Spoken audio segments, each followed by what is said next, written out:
اگر 3 منٹ اس مسئلے پہ گفتگو کر سکے کہ صدیق کو علی نے نہیں مانا تھا تو کعبے کے رب کی قسم ہے میں محمد کے منبر پہ قدم رکھنا چھوڑ دوں گا.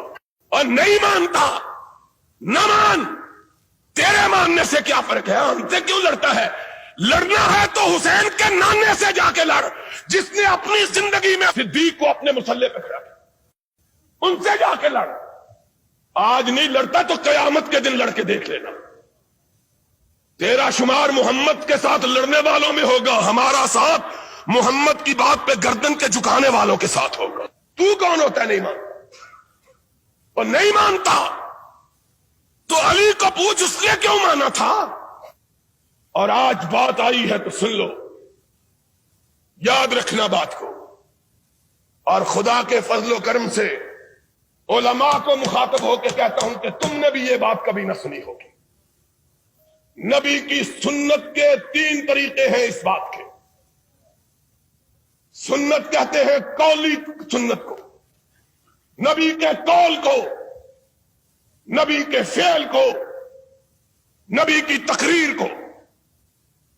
ایک بات نبی نے کہی وہ سنت ہے, کر کے دکھائی وہ سنت ہے, کسی کو کرتا ہوا دیکھ کے اس کو اس پہ ثابت رکھا وہ سنت ہے. آؤ اور میں تمہیں بتلاؤں, اور نبی نے ابو بکر کی امامت کو 3 سنتوں سے ثابت کیا ہے. قولی سے بھی ثابت کیا, فعلی سے بھی ثابت کیا, تقریر سے بھی ثابت کیا.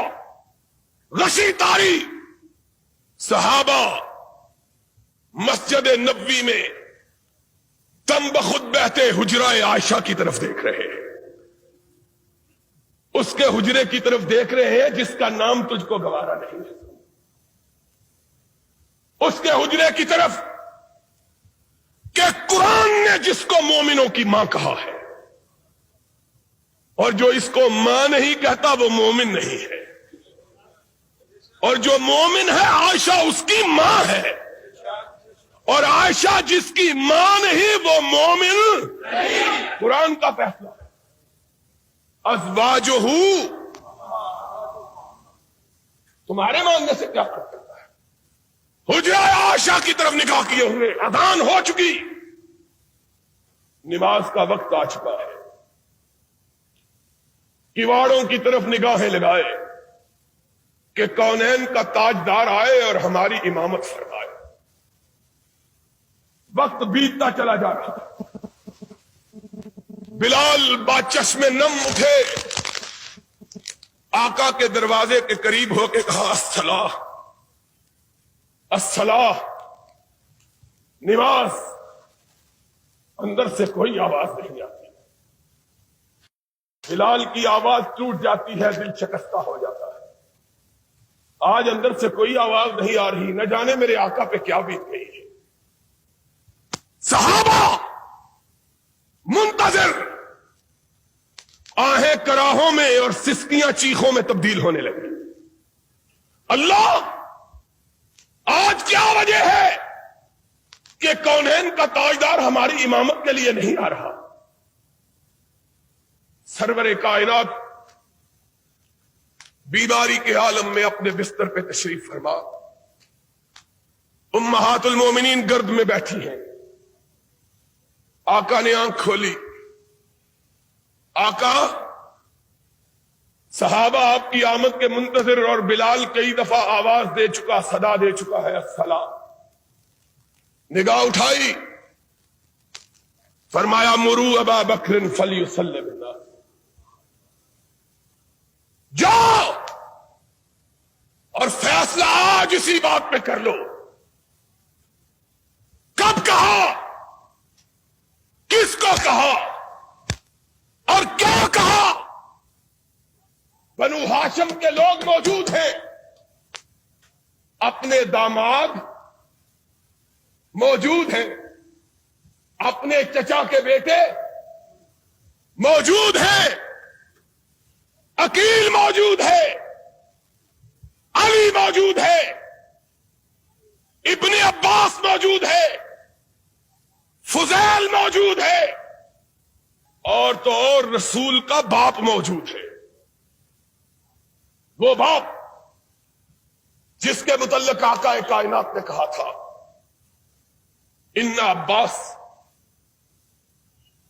امی سن وہ ابھی، عباس میرا چچا ہی نہیں محمد کا باپ بھی ہے۔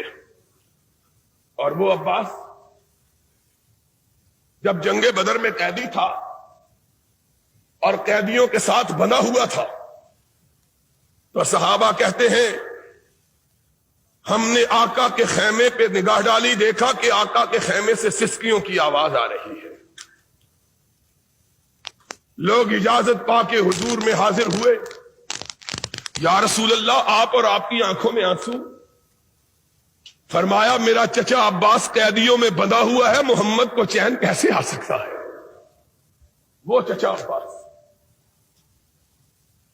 ایمان لا چکا،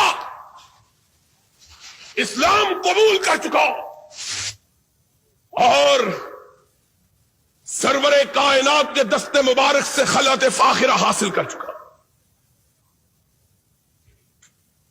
صرف چچا ہی نہیں، بنو ہاشم کا سردار بھی۔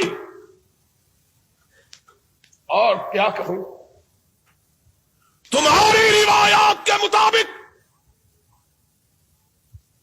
حسن بھی موجود ہے، حسین بھی، لیکن امامت کے لیے میرے آقا تو نے پکارا تو کس کو پکارا؟ یہ سارے موجود۔ کہا مرو ابا بکر فلیصلی بالناس، جاؤ میرے چچا عباس کو کہو، میرے داماد علی کو کہو، میری دو بیٹیوں کے شوہر عثمان کو کہو، میرے لختے جگر حسن کو کہو، فاطمہ کے جگر گوشہ حسین کو کہو، تم پیچھے کھڑے ہو جاؤ، عائشہ کا باپ آگے کھڑا ہو جائے۔ مرو ابا بکر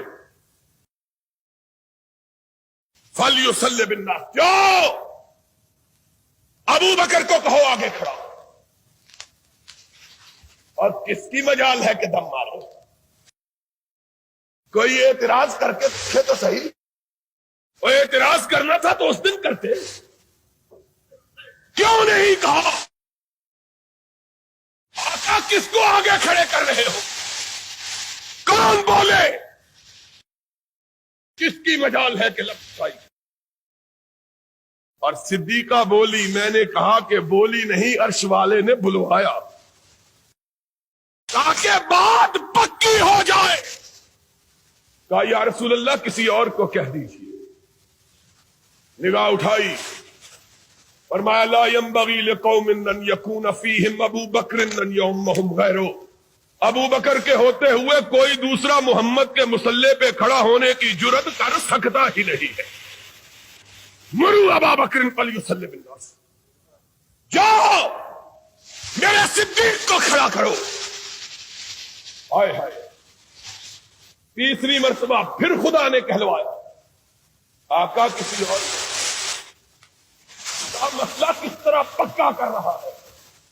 کہا یا اللہ ہو والمؤمنون الا ابا بکر، فرش والے بھی نہیں مانتے، عرش والا بھی نہیں مانتا، نہ فرش والے مانے نہ عرش والا مانے تو اکیلے ابو بکر کو مانے۔ جاؤ ابو بکر کو کہو میرے مصلی امامت پہ کھڑا ہو جا۔ بلال نے تب دستک دی، اندر سے ارشاد ہوا جاؤ میرے صدیق کو میرے جیتے جی میرے مصلی پہ کھڑا کر دو، کہ آنے والے جب کوئی اعتراض کرے تو کسی اور پہ نہ کرے، محمد پہ کرے، تاکہ اپنا ناتا تو اس سے توڑ لے۔ اعتراض کرنا ہے تو اس پہ کرو۔ اور سنو، قومی سنت یہاں ثابت ہوئی، اور صدیق کی امامت کے لیے محمد کی تینوں سنتیں اکٹھی ہو رہی۔ کھڑے ہو گئے، ارشاد ہوا مجھ کو اٹھاؤ۔ آقا کیا بات ہے؟ فرمایا میں بنو ہاشم کو دیکھوں میرے ابو بکر کے پیچھے ہیں کہ نہیں ہیں؟ میں دیکھوں تو صحیح کہ پیچھے کون رہا، کون ہے جس نے حکم سے سرتابی کی، کون جو میرے کھڑے ہوئے کو نہیں مانتا، جس کو میں نے آگے کیا ہے کون ہے جو اس کو پیچھے کرتا ہے؟ دیکھوں تو صحیح۔ آقا کائنات اٹھائے گئے، حجرہ عائشہ سے قدم باہر رکھا، صفوں پہ نگاہ ڈالی، آسمان کی طرف رخ کیا، چہرہ گلنار ہو گیا۔ اللہ تیرا شکر، اپنے جیتے جیتے اپنی امت کو ایک امین کے سپرد کر کے جا رہا ہوں۔ باہر نکلے اور کونین کا تاجدار سچا نبی تھا۔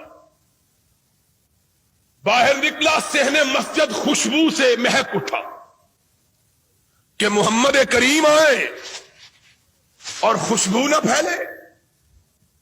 صحابہ نے خوشبو سونگی، حدیث کے الفاظ کھنکارنا شروع کیا تاکہ ابو بکر کو پتا چل جائے کہ امام اعظم آ گئے ہیں، اعظم آ گئے، پیچھے ہٹ جائے۔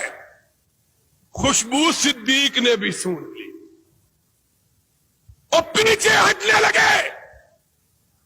کائنات کے امام نے کندھے پہ ہاتھ رکھ دیا، فرمایا جس کو محمد نے آگے کیا ہے وہ پیچھے نہیں ہٹ سکتا۔ فعلی سنت سے بھی صدیق کی امامت کو ثابت، پھر اس سے بھی آگے نماز جاری رکھو۔ محمد نے بھی اسی صف میں کھڑے ہو کے نماز کی نیت باندھ لی جس صف میں صدیق کھڑا تھا۔ تینوں سنتوں سے ثابت کیا۔ اعتراض کرنا ہے تو محمد پہ کرو، ہم پہ اعتراض کیا کرتے ہو؟ ان پہ کرو جس نے آگے کیا ہے، یا ان تین اماموں پہ کرو جس نے آگے اس کو کھڑا کیا جانا مان لیا ہے۔ علی پیچھے کھڑے، حسین، اور بولو حسین، حسن، اور تمہارا عقیدہ یہ ہے کہ ان کی پشتوں میں باقی 9 بھی زندہ تھے۔ اگر باقی 9 بھی زندہ تھے تو 12 کے 12 جس کے پیچھے کھڑے ہیں، تمہیں اس کے پیچھے کھڑے ہوتے ہوئے کیا تکلیف ہوتی ہے؟ جس کے پیچھے 12 معصوم کھڑے، تمہیں اس کے پیچھے کھڑے ہونے میں کیا ہے؟ بات کیا کرتے؟